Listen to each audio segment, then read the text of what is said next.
Hi guys, welcome back to my channel Puja village blog. বন্ধুরা, তোমরা সবাই কেমন আছো? আশা করি ভালো আছো, আমিও ভালো আছি।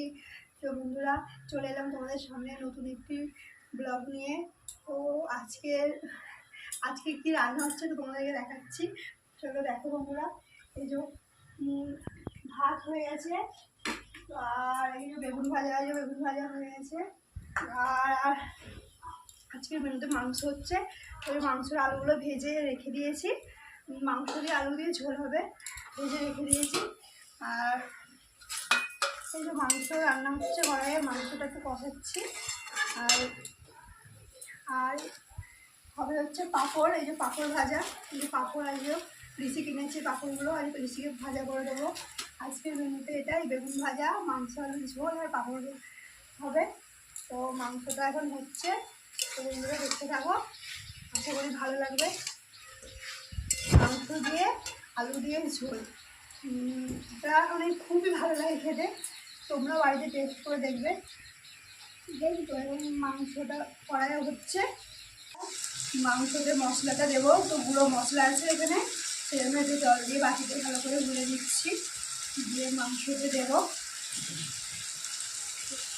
এর মধ্যে আছে লঙ্কা গুঁড়ো, জিরে গুঁড়ো, হলুদ, নুন, আদা রসুন বাটা। এটাকে দিয়ে ভালো করে মাংসটাকে কষবো।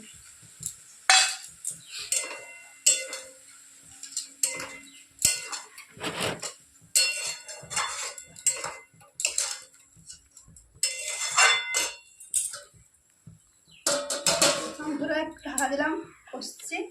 আর এদিকে ঋষিকে পড়তে বসেছিলাম, ঋষি এখন পড়ছে আর আমি এদিকে রান্না করছি। ঋষিদের স্কুলে এখন উচ্চ মাধ্যমিক সিট পড়েছে, ওদিকে স্কুলে ছুটি আছে। সেই বন্ধুরা, মাংসটা হয়ে গেছে, তো ঢাকা খুলি। নামানোর আগে একটু গরম মশলা ছিটিয়ে দিই।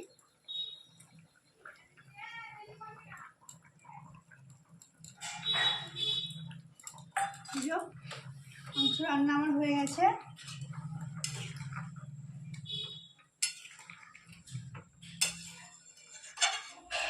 কালারটা খুব সুন্দর এসছে, মনে হচ্ছে খুব সুন্দর হয়েছে। তো কে কে মাংসের ঝোল খেতে চাও অবশ্যই কমেন্টে জানাবে।